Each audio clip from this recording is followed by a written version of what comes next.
নমস্কার, আমি অ্যাস্ট্রোলজার কৃষ্ণপ্রসাদ প্রধান আপনাদের প্রত্যেককে আপনাদেরই চ্যানেল ইন্ডিয়ান অ্যাস্ট্রোলজিতে ওয়েলকাম জানাই। আশা করি সকলেই ভালো আছেন। আজকে আলোচনা করব 2024 সালের মে মাসের 1 তারিখে দেবগুরু বৃহস্পতির যে গোচর পরিবর্তন হচ্ছে, সেই গোচর পরিবর্তনের ফলে কন্যা রাশির জাতক জাতিকারা কি ফল পাবেন এই নিয়ে বিস্তারিত আলোচনা করব। তাই কন্যা রাশি যারা তারা তো দেখবেনই, কন্যা লগ্ন যারা তারাও দেখবেন, এবং রাশি লগ্ন যাদের কন্যা তারা অবশ্যই ভিডিওটি স্কিপ না করে সম্পূর্ণ মনোযোগ সহকারে দেখতে থাকুন। শুধু দেখলে হবে না, বুঝতেও হবে। কন্যা রাশির জাতক জাতিকাদের চতুর্থপতি এবং সপ্তমপতি দেবগুরু বৃহস্পতি তিনি 1 মে নবম ভাবে গমন করছেন, অর্থাৎ বৃষ রাশিতে, এবং দৃষ্টি থাকছে রাশির উপরে, তৃতীয় ভাবে এবং পঞ্চম ভাবের উপরে।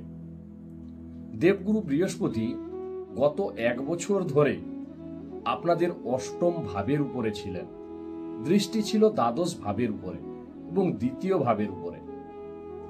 যেহেতু অষ্টম ভাবের উপরে ছিলেন, তাই অষ্টম ভাব হচ্ছে আমাদের বাধা বিপত্তির জায়গা, দ্বাদশ ভাব হচ্ছে ব্যয়ের জায়গা, দ্বাদশ ভাব হচ্ছে হসপিটালাইজেশনের জায়গা।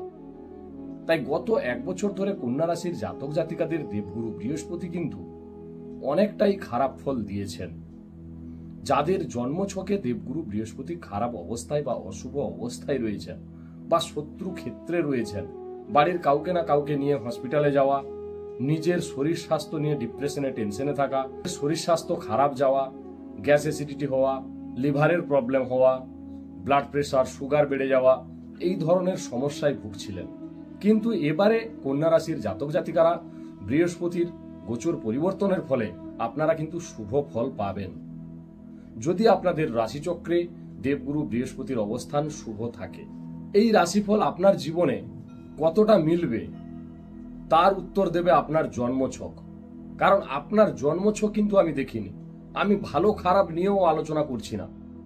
এই কন্যা রাশি সাপেক্ষে বৃহস্পতির গোচর কি কি ফল দিতে পারেন সেই নিয়ে কিন্তু আলোচনা। নবম ভাবের উপরে দেবগুরু বৃহস্পতি আসছেন অষ্টম ভাব থেকে, অর্থাৎ ভাগ্যস্থানে আসছেন। নবম ভাব থেকে আমরা কি বিচার করি? নবম ভাব থেকে আমরা আমাদের আধ্যাত্মিকতার বিচার করি, নবম ভাব থেকে ধর্মের বিচার করি, নবম ভাব থেকে গুরুর বিচার করি, নবম ভাব থেকে পিতার বিচার করি।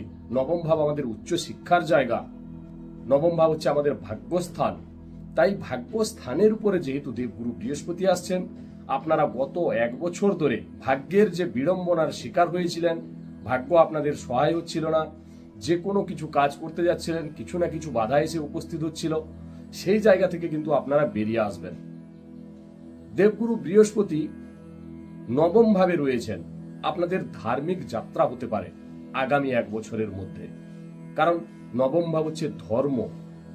আপনি যদি কোনো রকম কোনো অসামাজিক কাজকর্মের সাথে যুক্ত হয়ে গেছিলেন, সেই কর্ম থেকেও আপনি কিন্তু বেরিয়ে আসবেন। কারণ দেবগুরু বৃহস্পতি ধর্মস্থানে অর্থাৎ নবম ভাবে আসছেন। ভাগ্য আপনাদের পূর্ণরূপে সহায় হবে, সৎ বুদ্ধির উদয় হবে, সঠিক সিদ্ধান্ত আপনারা নিতে পারবেন, সঠিক কর্মে এগিয়ে যেতে পারবেন। পিতার সাথে অ্যাডজাস্টমেন্ট হচ্ছিল না, পিতার সাথে কিন্তু অ্যাডজাস্টমেন্ট হবে, পিতার সাথে সম্পর্ক ভালো হবে, পিতা আপনাকে গুরুত্ব দেবেন। কারণ নবম ভাবের উপরে দেবগুরু বৃহস্পতি এসে আপনার রাশিকে দৃষ্টি দিচ্ছেন। দৃষ্টি থাকছে তৃতীয় ভাবের উপরে, দৃষ্টি থাকছে পঞ্চম ভাবের উপরে। জ্যোতিষশাস্ত্রে মনে করা হয় দেবগুরু বৃহস্পতির দৃষ্টিতে অমৃত রয়েছে, অর্থাৎ অমৃত দৃষ্টি বলা হয়। 9টি গ্রহের মধ্যে দেবগুরুর মধ্যে বেশি কারক তত্ত্ব রয়েছে। সন্তান কারক প্ল্যানেট দেবগুরু, জ্ঞানের কারক প্ল্যানেট দেবগুরু, আধ্যাত্মিকতার কারক গ্রহ বৃহস্পতি। বৃহস্পতির মধ্যে রয়েছে জ্ঞান, ম্যাচুরিটি। ভাগ্যের বিচার করা হয় বৃহস্পতি থেকে, সন্তানের বিচার করা হয় বৃহস্পতি থেকে। রাশির উপরে দৃষ্টি রয়েছে চতুর্থপতি এবং সপ্তমপতি অর্থাৎ কেন্দ্রপতি, তিনি ত্রিকোণস্থ স্থানে গেছেন নবম ভাবে। রাশির উপরে দৃষ্টি রয়েছে, দৃষ্টি থাকার ফলে আপনাদের মানসিক সুখ কিন্তু বৃদ্ধি পাবে, মাতার সাথে সম্পর্ক ভালো হবে। কারণ চতুর্থপতি দৃষ্টি রয়েছে তৃতীয় ভাবের উপরে। চতুর্থপতি সপ্তমপতি নবম ভাবে বসে তৃতীয় ভাবকে দেখছেন। তৃতীয় ভাব থেকে আমরা কি বিচার করি? তৃতীয় ভাব থেকে আমাদের পাড়া প্রতিবেশীর বিচার করা হয়, অনলাইন কাজকর্ম। তৃতীয় ভাব আমাদের সাহস, পরাক্রম, পাড়া প্রতিবেশীদের সাথে রিলেশন ঠিক হবে। অনলাইন কাজকর্ম যারা করছেন, সেলসম্যান জাতীয় কাজকর্ম করেন বা এক্সপোর্ট ইম্পোর্টের কাজ করেন, তাদের কিন্তু কর্মে অগ্রগতি ঘটবে। ছোট ছোট ধার্মিক ট্যুর হতে পারে। কনফিডেন্স লেভেল আপনাদের বৃদ্ধি পাবে। দৃষ্টি রয়েছে পঞ্চম ভাবের উপরে। যেহেতু পঞ্চম ভাবের উপরে দৃষ্টি রয়েছে, তাই পঞ্চম ভাব থেকে আমরা বিচার করি প্রেমজ রিলেশন, পঞ্চম ভাব থেকে বিচার করি সন্তানের, পঞ্চম ভাব থেকে আমরা বিচার করি মেধা, পঞ্চম ভাব থেকে আমরা বিচার করি উচ্চশিক্ষা। যারা উচ্চশিক্ষা করছেন, উচ্চশিক্ষার জন্য বাইরে যেতে চাইছেন, অবশ্যই আপনারা কিন্তু ভালো ফল পাবেন 1 মের পর থেকে। কারণ পঞ্চমপতি নবমে যাচ্ছেন, আপনাদের শিক্ষাকে বৃদ্ধি করবেন, অর্থাৎ জ্ঞান বাড়বে আপনাদের। যাদের সন্তান কথা শুনছিল না, অবাধ্য ছিল, 1 মের পরে সন্তানের মধ্যে চেঞ্জ বা পরিবর্তন লক্ষ্য করবেন। পড়াশোনার দিকে আপনার সন্তানের আগ্রহ বাড়বে।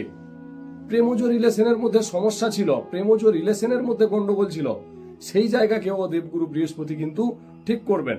যাদের রিলেশন নেই, আপনাদের নতুন কোনো রিলেশন তৈরি হতে পারে।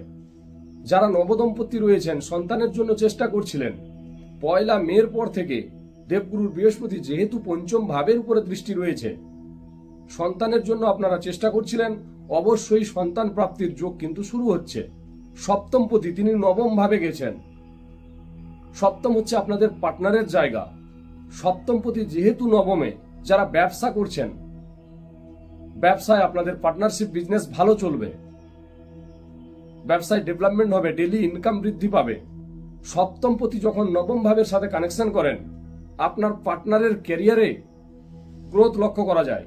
পার্টনারের ক্যারিয়ারে ডেভেলপমেন্ট হবে, উন্নতি ঘটবে, ভাগ্য আপনাদের সহায় হবে। কন্যা রাশির জাতক জাতিকাদের বৃহস্পতির এই গোচর কিন্তু শুভ ফল প্রদান করবে। আপনার জন্মছকে কি রয়েছে তা কিন্তু আমি জানি না। জন্মছকের মধ্যে যদি অশুভ গ্রহের দশা চলে বা দেবগুরুর অবস্থান খারাপ থাকে, তাহলে অবশ্যই কারো না কারো পরামর্শ নেওয়া উচিত। তাছাড়া এই গোচর কন্যা রাশির জাতক জাতিকাদের জীবনে গত 1 বছরের তুলনায় আগামী 1 বছর কিন্তু খুব ভালো সময় নিয়ে আসতে চলেছে। আজকে এই পর্যন্ত। যদি ভালো লাগে লাইক, কমেন্ট, শেয়ার অবশ্যই করবেন এবং চ্যানেলটিকে সাবস্ক্রাইব করুন, যাতে নেক্সট ভিডিও ছাড়ার সাথে সাথে সবার আগেই নোটিফিকেশনটি আপনার মোবাইলে চলে আসে। সবাই ভালো থাকবেন, সুস্থ থাকবেন। নমস্কার।